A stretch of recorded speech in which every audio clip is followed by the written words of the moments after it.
Hey guys, Joe and Joe back with the King of Games video as I promised. I played Karakuri this month. They just released in a new box.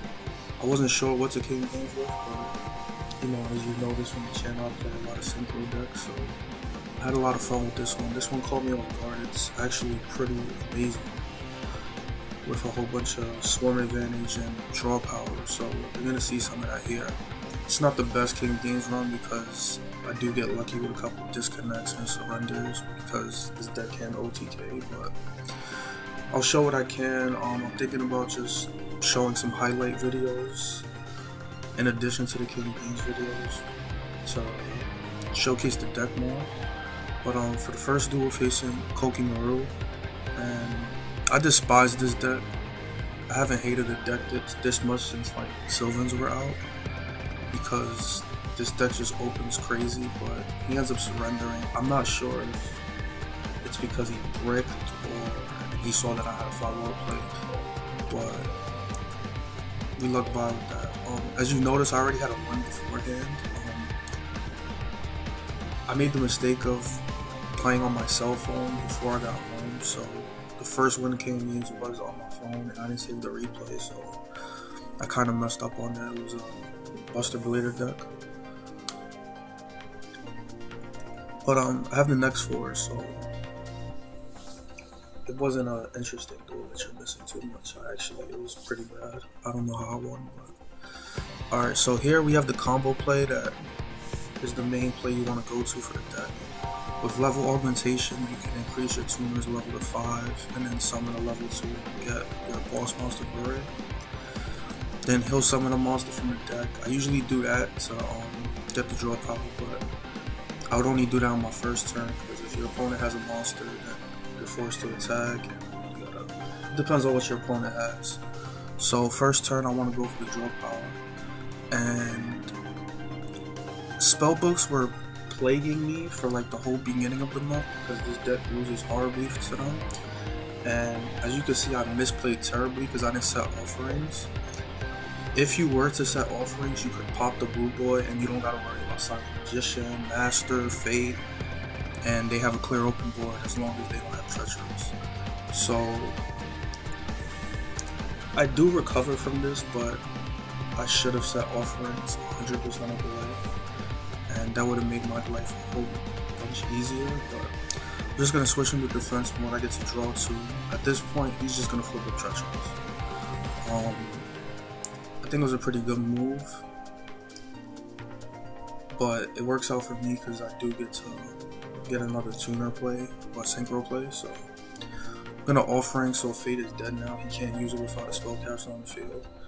And the search card Cash lets me add any level 4 or lower Karakuri. So that's a synchro play since the tuner lets you double moon or something. And this is lethal because, as you saw with the first play, I'm gonna get the boss monster out. He gets a summon a monster from the deck. And there's 3 monsters level 4 that give me lethal. So there's pretty much nothing he can do. I know it's Fate. So we got lucky on that one, despite not setting offerings. If he did have a Silent Magician, we probably would have lost because he would have just negated offerings, floated into level 8, activated Fade, and we would have been all screwed up. So very lucky we got away with that one. So next duel, Joey Wheeler. Every time I see Joey, I'm used to facing Kobe Maroos because last gamble sometimes grit, but he passes, which I automatically started thinking this was grit, but once he saw that I summoned 2, he surrendered. Now, I did have lethal, so he probably realized that, and he didn't have no Karibos or anything to answer for it, but we'll take it. As I said in the beginning, this isn't my favorite King of Games one because there's those surrenders and stuff. This deck is a lot of fun, I promise. We bricked here. This is the last duel. This is the 5th win since I forgot the first one. But opening double tuner was terrible because I can't synchro. So I'm just gonna keep passing until I get a non-tuner. It looks like this is some type of filthy deck because I was getting used to spell books and Koki moves playing in the ladder, so I'm just gonna hate Trune because I don't know what that is. It could be treacherous, but it turns out to be DNA surgery. Now the thing that people are doing, which is actually kind of smart, is they're just flipping DNA surgery even if they don't have their combo.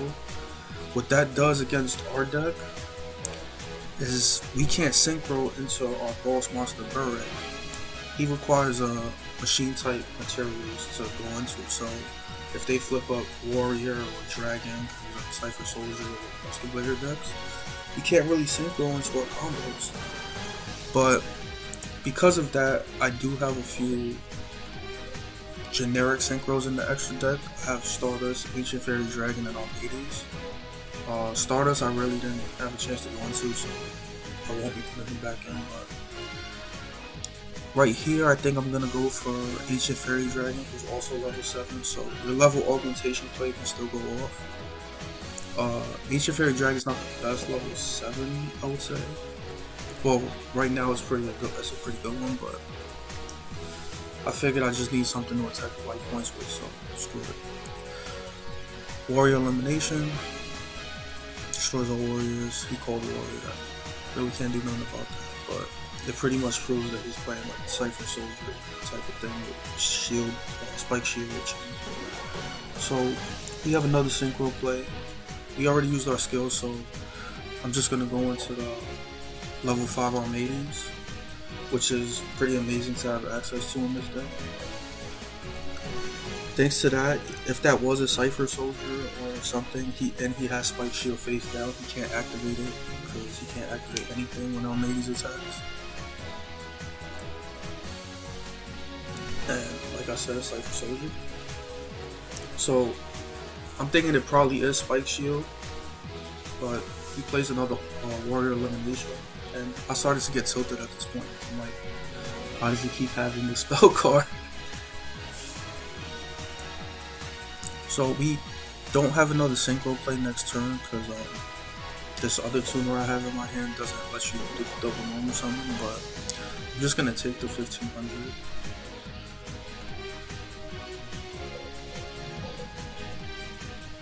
And draw the level 4 Hyper. So Hyper is he's an optional like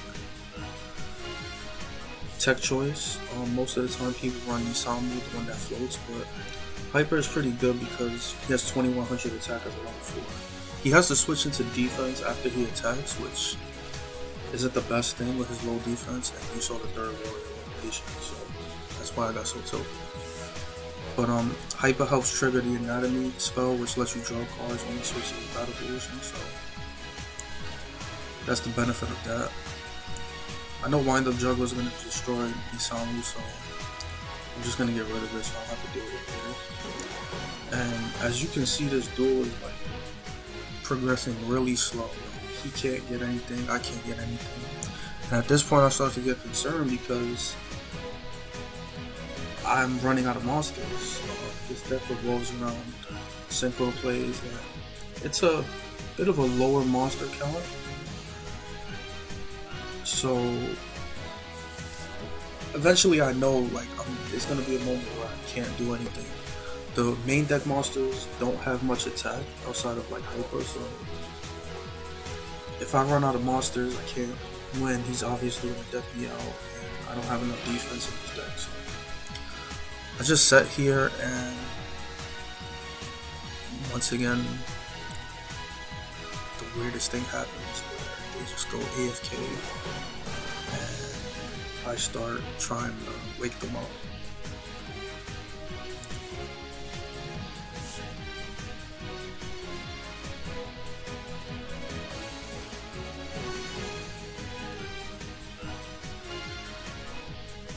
Still nothing. So the other person is in a good spot. DNA surgery really involves us, and I see the connection issue here. I start to get worried, and I already know what's coming. So connection failed. We're gonna get a free King of Games, unfortunately. I'm not proud of it. I really like the deck, so getting a nice hard-earned King of Games run was my intention, but I didn't manage to do it. So onto the deck. I don't know if you noticed, but this deck does revolve around changing battle positions and swarming the field. I know this run didn't really showcase a lot of this stuff, but that's mainly what they revolve around. There's some important things to know if you're gonna play this deck. Aside from the Synchro monsters, they have to attack if they are able to on their turn. This is probably the most important thing to know because I misplayed so many times in the beginning. Most of the main deck monsters are weak in attack points, so if you leave a monster in attack mode, you will be forced to enter the battle phase and attack. There's probably like one little exception, like when I summon Ancient Fairy Dragon. If you use his first effect to skip your battle phase, then they won't be forced to attack. But that's pretty much the only exception that you'll probably never see. Aside from the synchros, the monsters will also switch the battle position when they are attacked, but some only switch if they are in attack mode, and some switch regardless of whatever position they're in. On that note, let's talk about the deck itself and the choices I made.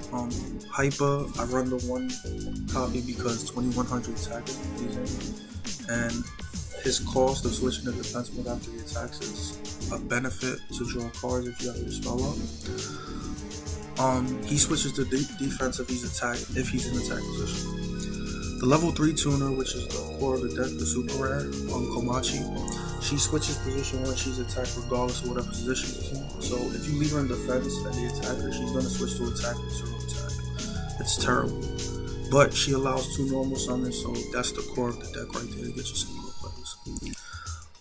The level 2 monster, he's the next important part of the deck.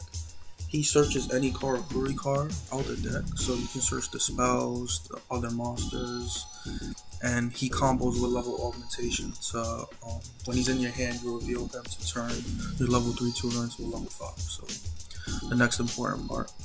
Nisamu, the next 2 level 4s, 1400 attack. They float when they're destroyed by battle, so you get to summon a Karakuri from the deck. Very good card, protects from OTKs. And speaking of protecting from OTKs, I have the other level 3 tuner.